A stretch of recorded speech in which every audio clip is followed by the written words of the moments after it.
আপনাদের সঙ্গে মিলিত হওয়ার জন্য। তার জন্য প্রেস ক্লাব কর্তৃপক্ষকে আমি আমার কৃতজ্ঞতা জ্ঞাপন করি। সম্মানীয় সাংবাদিক বন্ধুগণ, অত্যন্ত ব্যথাতুর হৃদয় নিয়ে আজকে আমি একটি নির্দিষ্ট ইস্যুতে আপনাদের সঙ্গে মিলিত হয়েছি। সেই ইস্যুটা হচ্ছে কর্তব্যরত অবস্থায় আমাদের একটি ন্যাশনাল ইলেকট্রনিক্স মিডিয়া, যার বাংলা যে চ্যানেলটি রয়েছে, তার সাংবাদিক এবং তার ভিডিওগ্রাফার, আবার বলি ব্যক্তিগতভাবে ভারতবর্ষের আইন সিআরপিসি আইপিসি সকলের জন্য সমান। আমরা কেউ আইন হাতে তুলে নিতে পারি না। অভিযোগ হলে আমাদের আইন অনুযায়ী ফেস করতে হয়, কিন্তু আমরা সবসময় রেসপেক্ট করি মিডিয়াকে, কারণ তারা আমাদের সংবিধানের চতুর্থ স্তম্ভ হিসেবে দেশবাসী, পাবলিক রিপ্রেজেন্টেটিভ, ব্যুরোক্র্যাটস, জুডিশিয়ারি, তারা সবসময় মিডিয়া এবং মিডিয়া পার্সনদেরকে রেসপেক্ট করে, শ্রদ্ধা করে, কারণ তারা সংবিধানের চতুর্থ স্তম্ভ। আমরা কালকে দেখেছি সন্দেশখালীতে কর্তব্যরত অবস্থায় রিপাবলিক বাংলার প্রতিনিধি তরুণ সাংবাদিক সন্টু পান এবং তার ভিডিওগ্রাফারকে যেভাবে নোটিশ না দিয়ে, ওয়ারেন্ট না দেখিয়ে, অভিযোগ না জানিয়ে, আত্মপক্ষ সমর্থনের সুযোগ না দিয়ে প্রথমে লঞ্চ থেকে নামিয়ে দেওয়া হয়েছে, ভুটভুটি থেকে। মধ্যযুগীয় বর্বরতা বললেও খুব খারাপ হয়। তারপরে তাকে টেনে হিঁচড়ে নিয়ে যাওয়া হয়েছে, আমরা সেটা দেখেছি, ভারতবর্ষের লোক দেখেছে। এবং যেটা সকালবেলা আমরা অভিযোগ আকারে পেয়েছি, তাকে রাত্রে খাওয়ার পর্যন্ত দেওয়া হয়নি। এবং একটু আগে সন্দেশখালী থেকে বেরিয়ে আসার সময় আমি মিনাখাতে শুনলাম যে তাকে পুলিশ রিমান্ডে নেওয়া হয়েছে, পুলিশ কাস্টডিতে। আমি প্রথমত এর নিন্দা জানাই, ধিক্কার জানাই, এবং এই সংবাদ সম্মেলনটি আমি ভারতীয় জনতা পার্টির কার্যালয়, আমার নিজস্ব কার্যালয়, অথবা লিডার অব অপোজিশন হিসেবে বিধানসভা বা বিধানসভার গেটে না করে এখানে করছি। এই কারণে আমি আশা করেছিলাম যে প্রেস ক্লাব, যা একটি নির্বাচিত সংগঠন, তারা তাদের রাজনীতি, ব্যক্তিগত সম্পর্কের ঊর্ধ্বে উঠে তারা এই ধরনের একটি প্রেস কনফারেন্স অর্গানাইজ করবেন এবং ঘটনার নিন্দা করবেন, এবং তারা রাজ্যের মুখ্যমন্ত্রীকে, পুলিশ মন্ত্রীকে, ডিজিপিকে আবেদন করবেন যাতে দ্রুত এই সাংবাদিককে এবং ভিডিওগ্রাফারকে মুক্তি দেওয়া হয় এবং প্রপার ইনভেস্টিগেশন বা তদন্ত করে সেকশন 41-এ নোটিশ দিয়ে অথবা কোর্ট থেকে সমন বা ওয়ারেন্ট প্রেয়ার করে তার বিরুদ্ধে যদি সত্য অভিযোগ থাকে আইনত ব্যবস্থা নেবেন। কিন্তু দুর্ভাগ্যজনক হলেও সত্য, সরকার এমন একটি ভীতির পরিবেশ পশ্চিমবঙ্গে তৈরি করেছে, তাতে প্রেস ক্লাব কর্তৃপক্ষ মুখ্যমন্ত্রী তথা পুলিশ মন্ত্রীকে চটাতে চাননি। তারা যে কাজটা করার কথা, সে কাজটা লিডার অব অপোজিশন প্রায় 4 ঘন্টা সন্দেশখালীতে থেকে আমি এতটা পথ ছুটে ছুটে এসে আপনাদের থেকে যেটা উঠে আসছে, বিভিন্ন জায়গায় বিক্ষোভ দেখাচ্ছে, আসানসোলে, এখানে বিজেপি দপ্তরে, এইটা নিয়ে কি বলবেন? আসানসোলে বিক্ষোভ টিক্ষোভ আমি জানি না। আর এখানে মুরলীধর সেনে যে 20টা লোক বসে আছে, এরা সব তৃণমূল করে। এরা প্রয়োজনে নিজেদের কমিউনিটিকে ব্যবহার করছে। আমি প্রথম কথা বলি, তৃণমূল কংগ্রেসের কোনো নেতা, দায়িত্বশীল লোক মানুষ কোনো কমিউনিটিকে হার্ট করার কথা বলেন না, ভবিষ্যতেও বলবেন না। আর দ্বিতীয়ত কথা হচ্ছে, ওই পুলিশ অফিসার নিজে সেলফ ডিক্লেয়ার করছে যে আমাকে এই কথা বলা হয়েছে। আমার আমার বিজেপি কথা বলে না, সেটা সাথে সাথে কারেকশন করুন, মানে একটু সাথে সাথে আমি যেটা আপনাদের কাছে বলতে চাই, ওই পুলিশ অফিসার নিজে এই কথাটি বলে তার ভালো পোস্টিং এর জন্য চেষ্টা করছেন, এটা আমার মনে হয়েছে।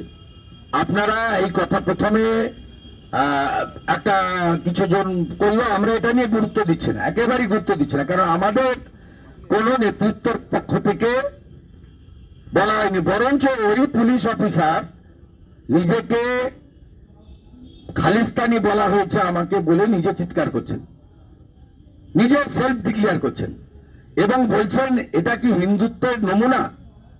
এই যে হিন্দুত্বকে অ্যাটাক করছেন একজন পুলিশ অফিসার দাঁড়িয়ে, এটা মমতা ব্যানার্জিকে কি তুষ্টিকরণ করার জন্য? আর দ্বিতীয়ত, খালিস্তান শব্দের সঙ্গে শিখদের গুরু নানকজির যারা আদর্শ পালন করেন, আমরা গুরু নানকজি, গুরু তেগ বাহাদুর, গুরু গোবিন্দ সিংকে প্রণাম করি, কারণ তাদের লড়াইতে আমাদের দেশ স্বাধীন হয়েছে।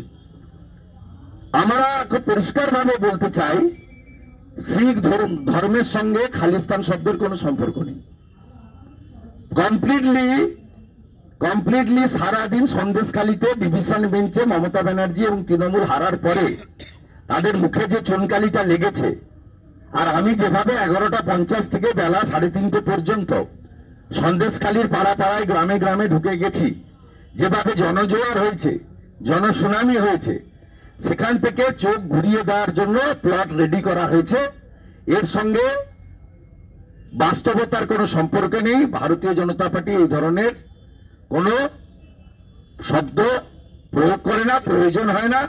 বরঞ্চ ওই পুলিশ অফিস ইউটিউবারদের বিরুদ্ধে সরকারের এই ব্যবস্থাপনার ক্ষেত্রে, এই আক্রমণের ক্ষেত্রে আমি কিন্তু প্রতিবাদের ভূমিকা নিয়েছিলাম।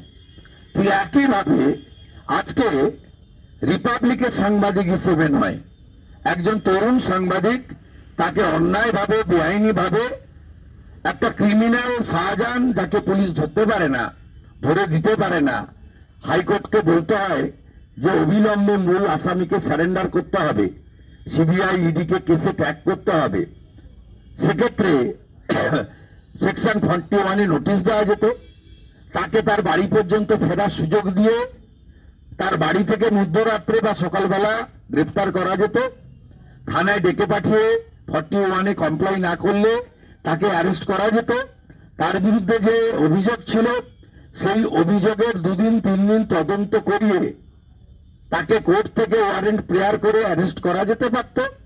তাকে আত্মপক্ষ সমর্থনের জন্য যে কমপ্লেনটা মাননীয় এক মহিলা করেছেন বা করানো হয়েছে, তার কাউন্টার ভিডিও ফুটেজ ওই সময়কার সেই সাংবাদিকের কাছ থেকে নেওয়া যেতে পারত, কিন্তু এগুলোর কোনোটাই করেনি।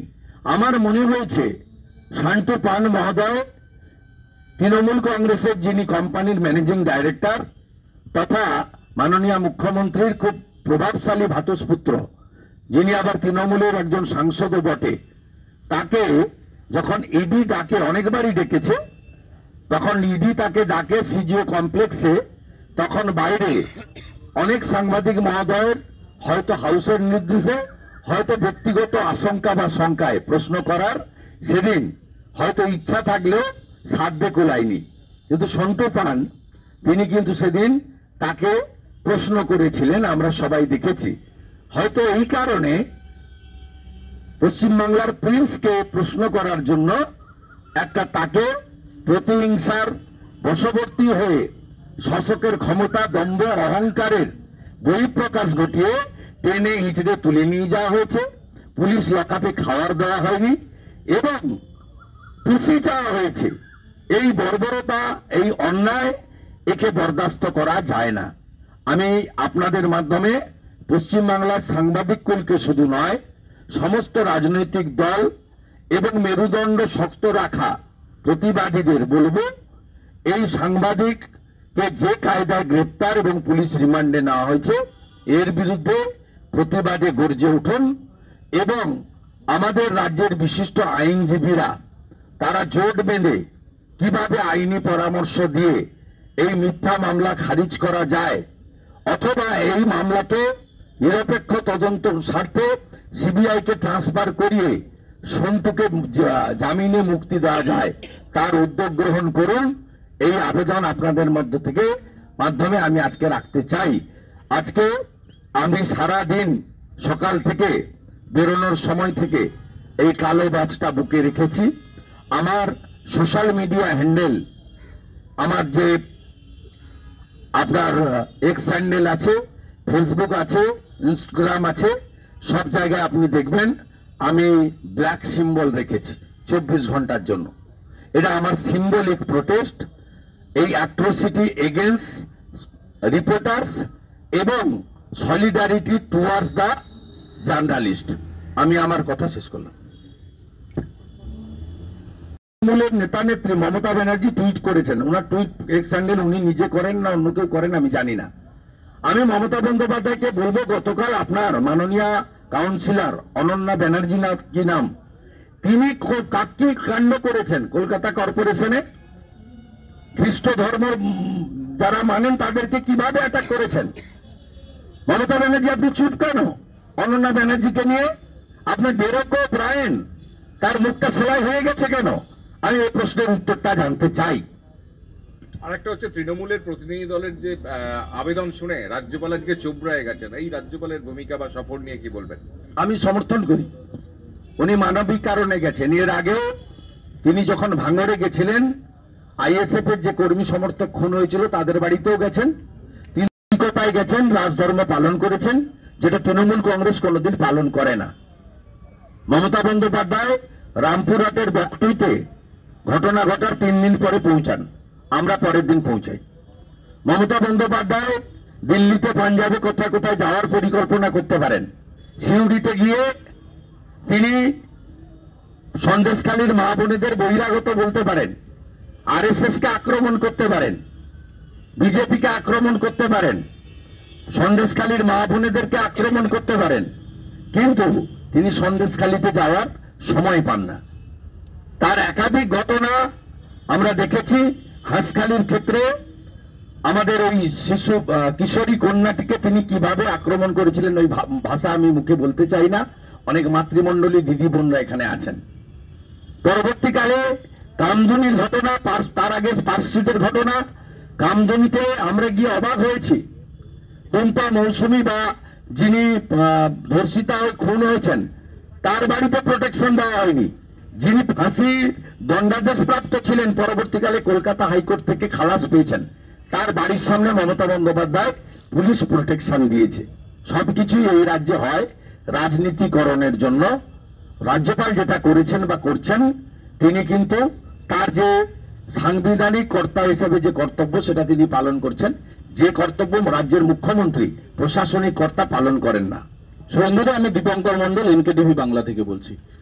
শুভেন্দুদা, গতকাল নবান্ন থেকে মুখ্যমন্ত্রী সাংবাদিক বৈঠক করে ঘোষণা করেন যে বিভিন্ন রাজ্যে, পশ্চিমবঙ্গ ছাড়া ভিন রাজ্যে সাংবাদিকদের গ্রেপ্তার করা হয়, এবং আমরা দেখলাম কালকে সন্ধ্যাবেলায় আমাদের রাজ্যের একজন ইয়াং জার্নালিস্টকে গ্রেপ্তার করা হলো। ঘটনা কি কাকতালীয় নাকি কোনো মিল? আপনি আপনাকে বলে দিয়ে এটা সুপরিকল্পিত।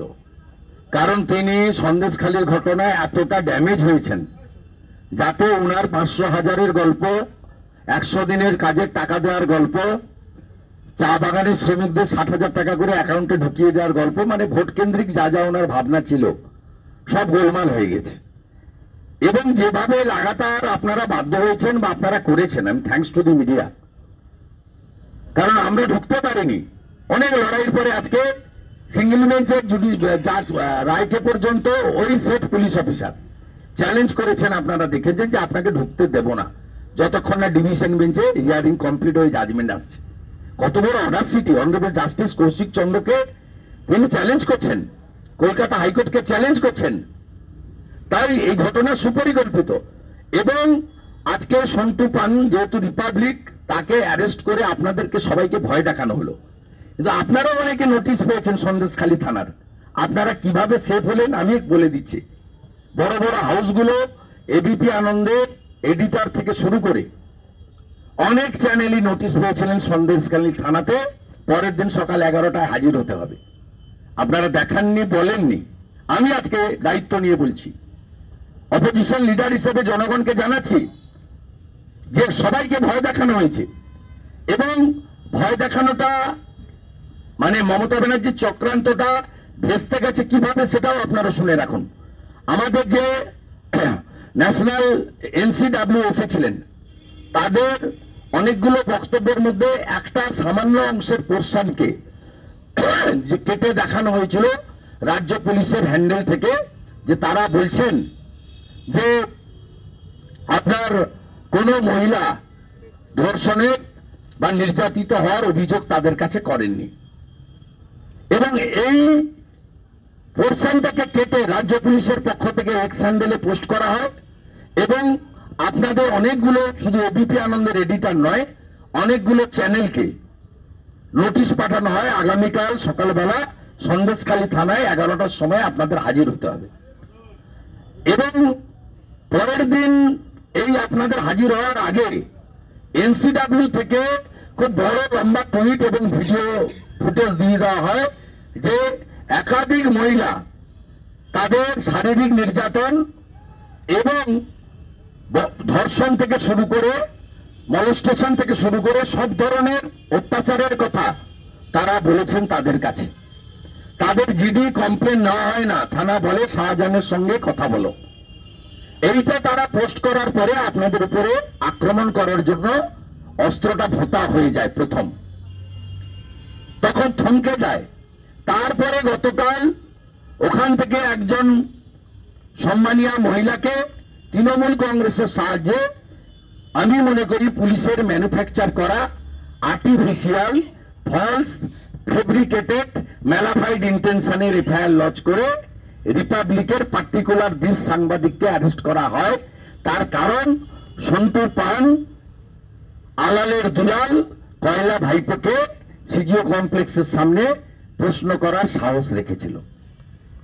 তাই সুপরিকল্পিত চক্রান্ত, টার্গেটটা সব টার্গেট ছিল, এবং এমন একটা চ্যানেলকে, এমন একজন লোককে টার্গেট করা হয়েছে যাকে আপনার অ্যারেস্ট করে পুলিশ কাস্টডিতে নিয়ে আপনাদের এখানে উপস্থিত প্রায় 100-150 সম্মানীয় সাংবাদিক বন্ধু, তাদের মিডিয়া হাউসকে বার্তা দেওয়া যায় যে হীরক রানীকে কেউ চটাবেন না, সত্য হোক আর মিথ্যা হোক পজিটিভ খবর করুন, নেগেটিভ খবর করবেন না। তাতে শুধুমাত্র অ্যাডভার্টাইজমেন্ট আক্রান্ত হবে তা নয়, আমি প্রয়োজনে অ্যারেস্ট করাবো, পিসিতে রাখবো, লকাপে আপনাদের শুয়ে থাকতে হবে কম্বল পেতে, আপনাদেরকে জেসিতে পাঠাবো, মানসিক টর্চার করব, আরো অনেক কিছু করব। এইটা হীরক রানীর পরিকল্পনা, সেটা তিনি এটাকে দিয়ে মানে রিপাবলিক এবং সন্টু পানকে দিয়ে শুরু করলেন। শুভেন্দুদা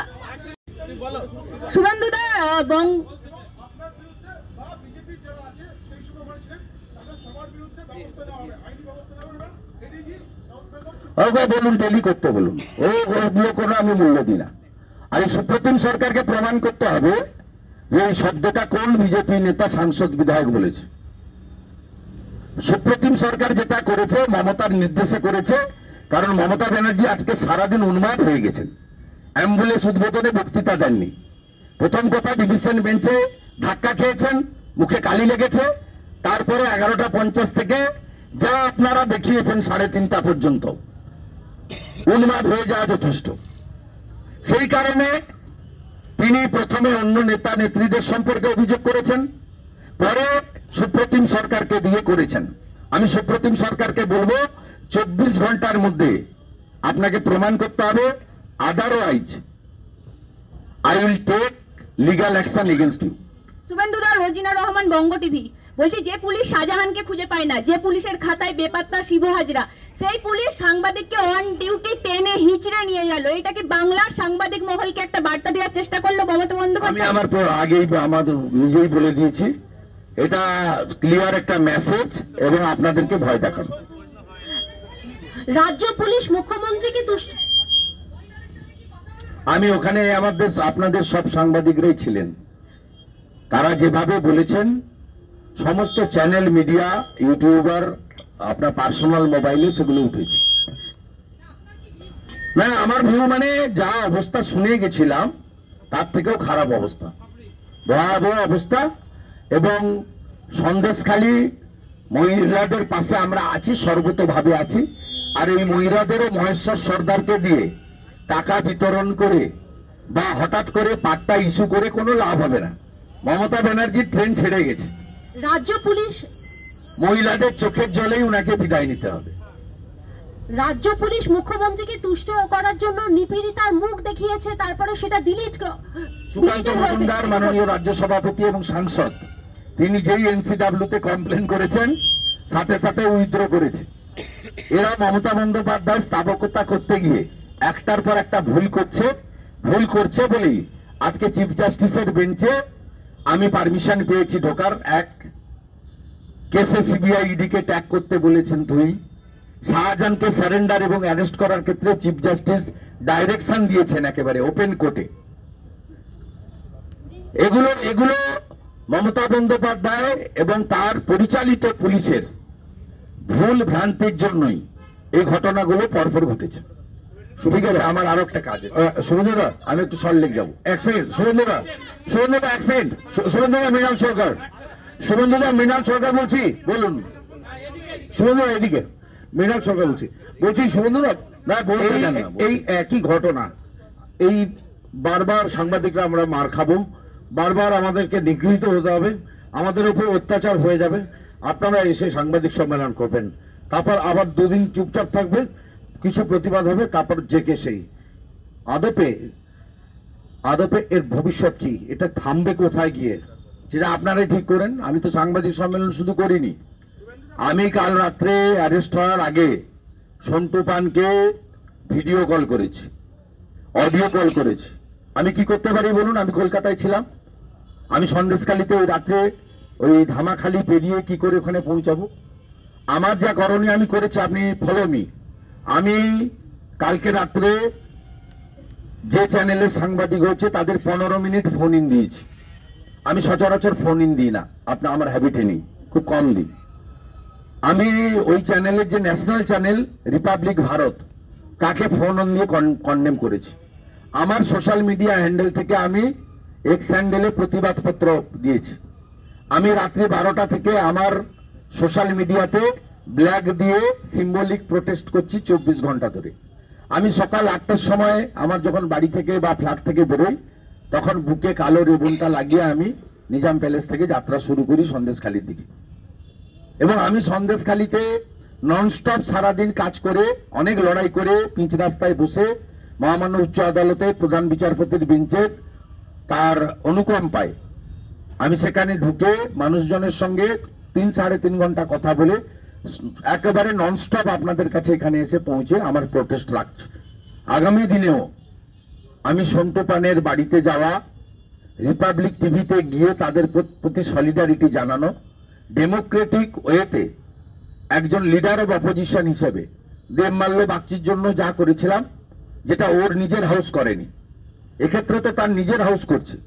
আমার তখন এক্সের নাম টুইট ছিল, আমার টুইটকে ট্যাগ করে তারপরে দেবমাল্যর হাউস প্রতিবাদ শুরু করে, তাও খুব ছোট ছোট করে, অনেক কষ্টে।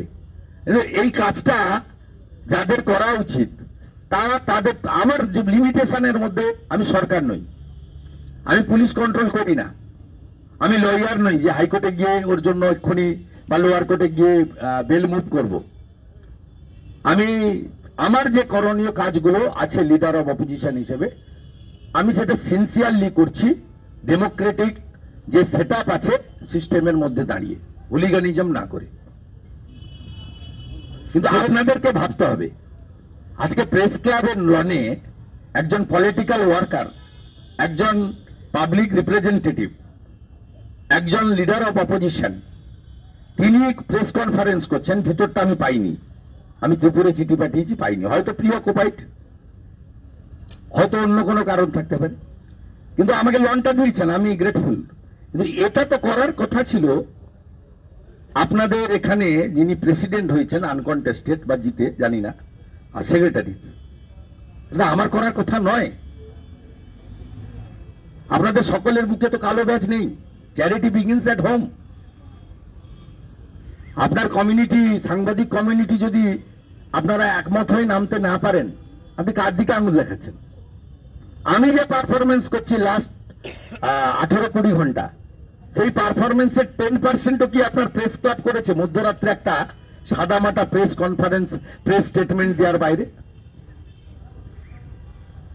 সীমাবদ্ধতা আছে, কারণ এরা অনেকেই ভাতাজীবী, এদের সরকারের সঙ্গে অনেকগুলো বিষয় রয়েছে। শুনতে খারাপ লাগবে, আমি প্রেস ক্লাবের লনে দাঁড়িয়ে বলেছি, প্রেস ক্লাবের সেক্রেটারি, তার পলিটিক্যাল আইডেন্টিফিকেশন রয়েছে, তিনি যৌথ ফ্যামিলিতে থাকেন, ওনার ভাই শান্তিপুর পুরসভা তৃণমূলের ভাইস চেয়ারম্যান, তিনি পারবেন না মমতা ব্যানার্জি বা তার সরকারের বিরুদ্ধে যেতে, পারবেন না, এটা একেবারে ট্রু ফ্যাক্ট। বাকি আপনারা যারা আছেন মেরুদ শিরদাঁড়াটা এখনো আলমারিতে রেখে আসেননি, তাদের কাছে আমি আশা করব আরো বেশি অ্যাগ্রেসিভ হইতে আপনারা করবেন। আজকে সন্তুর সঙ্গে যা হয়েছে, কালকে মৃণাল বাবুর সঙ্গে এটা হবে। শুভেন্দু কে বলছে? তৃণমূলের কোন লোকটা, কোন স্তরের লোক? 4th গ্রেড এমপ্লয়ি, না কন্ট্রাকচুয়াল, না ক্যাজুয়াল, না গ্রুপ সি? হ্যাঁ, ওই একটা মাল্যের সম্পর্কে আমি উত্তর দিই না, 3.5 বছরের জেল খাটা মাল, নর্দমার কিট, গামছা পরে বাস দুটো পুরীতে, ওর উত্তর তো আমি দিই না। আরেকটা বলছেন ও তো রাজ্যসভা থেকে নাম কেটে দিয়েছে, ও এখন চেষ্টা করছে লোকসভাতে যাতে টিকিট পাওয়া যায়। ওকে তো ওইখানে আপনার ওই বেলগাছিয়া কাশীপুরে সবাই বলে স্কোয়ার ফুট সেন্ট।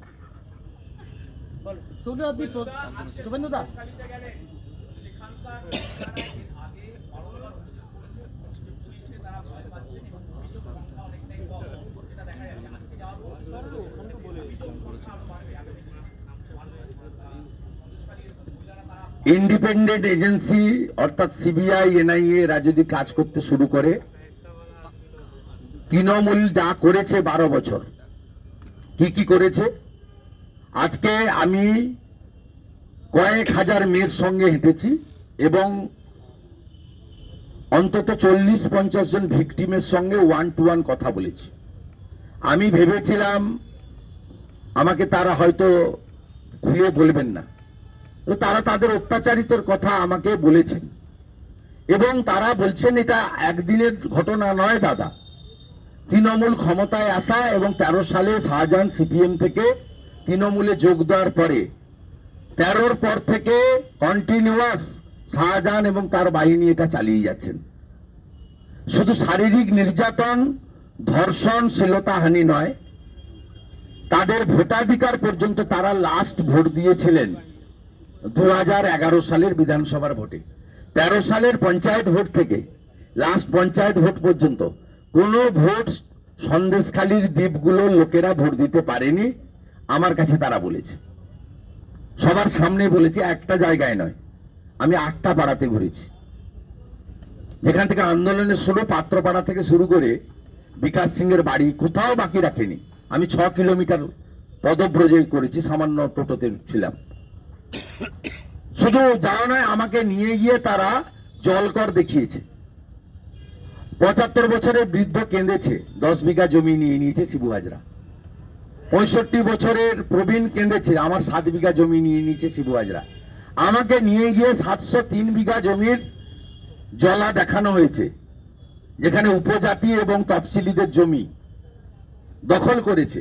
চোখে না দেখলে, এলাকায় না গেলে বোঝা যেত না যে তৃণমূল নামক বস্তুটা কি। এবং 11-র আগে ভুলতে পারি, নিজের নাম ভুলবো না, কোন নন্দীগ্রাম যেমন ছিল, এখন 24-26-এর আগে সন্দেশখালী করবে মমতার চেয়ার খালি। জোট বেঁধেছে জনতা, যাবে এবার মমতা। আমি আর হাত দিতে পারবো না ভাই, সরি ব্রাদার, দাদা, এল্ডার ব্রাদার, ইয়াঙ্গার ব্রাদার, যে এভাবে মিথ্যা প্রচার করেছে গত 3-4 দিন, উনার বিরুদ্ধে অ্যাকশন হওয়া উচিত। উনি আধার দেশের একটি মাধ্যম, উনি ফলস স্টেটমেন্ট করেছেন এবং গতকাল তিনি আলাদা কার্ড দিবেন বলেছেন, অথচ তার লোকেরা, তার মুখ্য সচিব, তার অর্থ সচিব, তার পঞ্চায়েত সচিব, তারা লিখিতভাবে দিয়েছে যে আধার কার্ড ভেরিফিকেশন এবং অ্যাকাউন্টের সঙ্গে লিংক না থাকলে তথাকথিত 100 দিনের টাকা কাউকে দেওয়া হবে না। পরস্পর বিরোধী কাজ করেছেন, আধার নিয়ে ভুল বুঝিয়েছেন। সমস্ত আধার, আজকে আধার সংস্থা কালকে টুইট করে 3:20-25 বলে দিয়েছে কোনো ক্যান্সেলেশন হয়নি। তারপরে 3:30 থেকে 4টে পর্যন্ত মিথ্যে কথা দেশ এবং দেশের সরকার সম্পর্কে বলেছেন এবং একটা কমিউনিটিকে হিট করে, বিশেষ করে তফসিলি জাতিদেরকে উল্লেখ করে তিনি যে কার্ডটা খেলেছেন, এই বিষয়ে মাননীয় প্রধানমন্ত্রীকে বলেছি যে মমতা ব্যানার্জির বিরুদ্ধে অ্যাকশন নেওয়া উচিত। Enough is enough.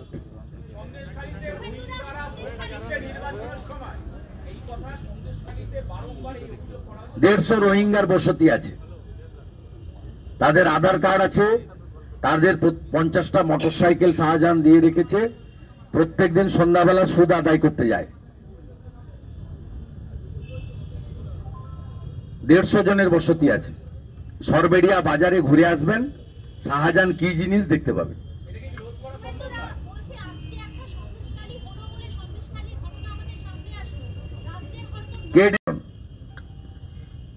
আমি নন্দীগ্রাম গণ আন্দোলন করেছি, ক্রেডিট নন্দীগ্রামের মানুষের, কিন্তু আমি কোঅর্ডিনেটর ছিলাম, আমার কথা সবাই শুনতো। অনেকগুলো দল সংগঠন ছিল, আমার কথা শুনতো। আমি জঙ্গলমহলে লিড করেছি, সেখানেও যারা ছিল বিভিন্ন কমিউনিটি গোষ্ঠী, তারা আমার কথা শুনতো। আমি কোঅর্ডিনেটর ছিলাম, নেতা ছিলাম না, মাতব্বরি করিনি। জনজাগরণের মধ্য দিয়েই এটা ঘটবে।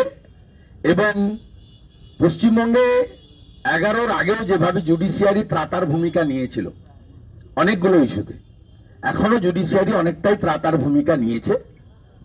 আর 356 করার ক্ষেত্রে আমার পার্সোনাল ওপিনিয়ন যাই থাকুক না কেন, আমার পার্টির পক্ষ থেকে, পার্টি বিজেপি ন্যাশনাল পার্টি, এবং নরেন্দ্র মোদীজির 10 বছরের রাজত্ব প্রায় 3-4 মাস বাকি আছে মাত্র, এই সময়কালে তিনি কোথাও 356 লাগাননি, এমন কোনো নজির নেই। কংগ্রেসের আমলে এটা আমরা ফ্রিকুয়েন্টলি ইম্পোজ করতে দেখেছি, লাগাননি। কিন্তু আপনি যদি বলেন as a citizen of the Bengal, voter of the Bengal, এবং একজন political small worker of the Bengal, এবং দীর্ঘদিনের জনপ্রতিনিধি, 3বার কাউন্সিলর, 2বার এমপি, 4বারের এমএলএ, তাহলে আপনি কি একমত এসসি কমিশন অথবা এনসিডব্লিউর সঙ্গে? আমি বলবো হ্যাঁ, আমি একমত, আমি সমর্থন জানাচ্ছি। আমি সেকেন্ড করছি এসসি কমিশন যেটা মাননীয় রাষ্ট্রপতি মহোদয়কে দিয়েছেন, এবং এনসিডব্লিউ যেটা মাননীয় রাজ্যপাল মহোদয়কে দিয়েছেন, তার সঙ্গে আমি একমত। কিন্তু as a member and functionaries of the ভারতীয় জনতা পার্টি, আমার পার্টি এই বিষয়ে তার স্ট্যান্ড পয়েন্ট এখনো ঘোষণা করেনি। এবং গত 10 বছরে নরেন্দ্র মোদীজি অত্যন্ত ডেমোক্রেটিক ওয়েতে দেশ চালাচ্ছেন। কংগ্রেসের, আমি তো নাম্বার নিয়ে অপোজিশন লিডার, কিন্তু মমতা ব্যানার্জি প্রথম 2 বছর আমাকে বিরোধী দলনেতা বলতে তার খুব আপত্তি ছিল। পরে ঠেলায় পড়ে বলেছেন আমাদের বিরোধী দলনেতা, ঠেলায় পড়ে এই 6-8 মাস হলো বিধানসভায় 2-1 বার বলেন যে আপনিও শুনুন, আপনার কথাও আমরা শুনবো। এই সবে 6-8 মাস হলো, এই ঠেলায় না পড়লে বিড়াল গাছে ওঠে না। প্রথম 2 বছর যারা অ্যাসেম্বলি বিট করেন দেখেছেন, তুই কে রে, তুই এরে, তো ইত্যাদি একটা মানে স্বীকার করতে ভীষণ তার কষ্ট ছিল। কোনটা ছিল? নরেন্দ্র মোদীজি 10% এমপি না থাকা সত্ত্বেও মেজর ব্লক হিসেবে কংগ্রেসকে অপোজিশনের স্বীকৃতি দিয়েছেন। তার লিডার অধীর রঞ্জন চৌধুরীকে লিডার অব অপোজিশনের স্বীকৃতি দিয়েছেন। সিবিআই ডাইরেক্টর বলুন, চিফ জাস্টিস অফ ইন্ডিয়া বলুন, লোকায়ুক্ত বলুন, ইনফরমেশন কমিশনার বলুন, সব ক্ষেত্রে সিলেকশনের ক্ষেত্রে তাকে প্রপারলি 15 দিন আগে নোটিশ এবং তার যে ডকুমেন্ট বা যা অ্যাপ্লিকেন্ট যাদের শর্টলিস্ট হয়েছে সব তার কাছে পাঠিয়ে তার প্রপার ওপিনিয়ন নিয়েছেন। এবং শুধু তাই নয়, leader of the major block হিসেবে পাবলিক অ্যাকাউন্টস কমিটির চেয়ারম্যান দিয়েছেন অধীর চৌধুরীকে, যেটা পশ্চিমবঙ্গের ক্ষেত্রে ভারতীয় জনতা পার্টি তাদের doctor Ashok Lahiri national economist, তার নাম দেওয়া সত্ত্বেও রিজেক্ট হয়েছে। এবং আমরা ফিনান্স কমিটিতে আমরা 6টা পাই, ওরা 14টা পায়। আমাদের যে 6 জনের মধ্যে কাউকে না করে ওদের 14 জনের মধ্যে একজনকে রিজাইন করে প্রথমে মুকুল রায়কে, পরবর্তীকালে কৃষ্ণ কল্যাণীকে করে অপোজিশনকে তিনি স্বীকৃতি দেননি।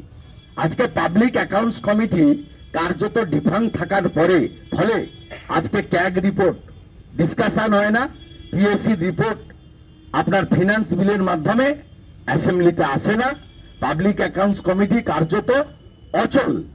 এই হচ্ছে difference in between Narendra Modi and hypocrite Mamata Banerjee.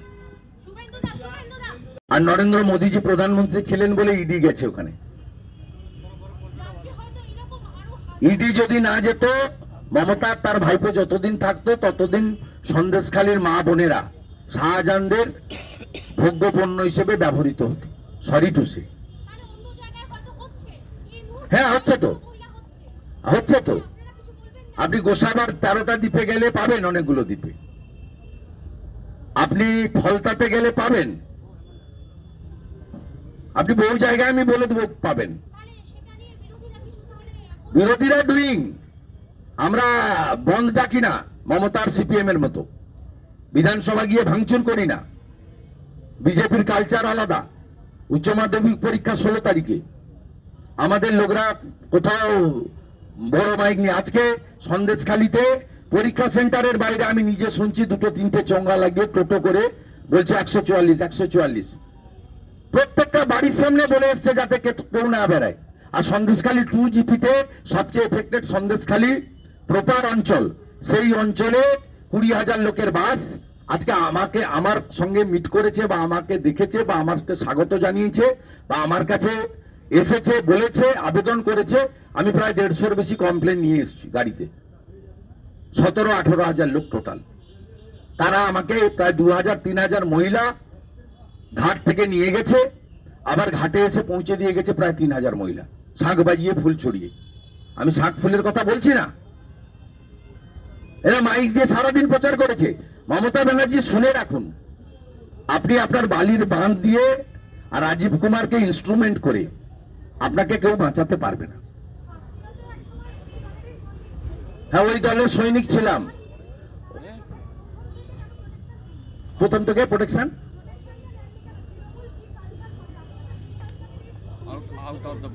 না, ওই কালচারের আমি অংশীদার ছিলাম না। আমি ভাইপো কালচারের অংশীদার নই। আপনি কোন চ্যানেল আমি জানি না, সম্মান রেখে বলছি, ভাইপো কালচারের সঙ্গে কোনোদিন ছিলাম না। মমতা ব্যানার্জি তিনি এই তার পচনটা 2016 পর থেকে ধরেছে। আমিও ডিস্টেন্স মেনটেন করেছি এবং আমি কখনোই চাইনি যে সিপিএম ক্ষমতায় চলে আসুক। সিপিএম এর অত্যাচার আমি দেখেছি।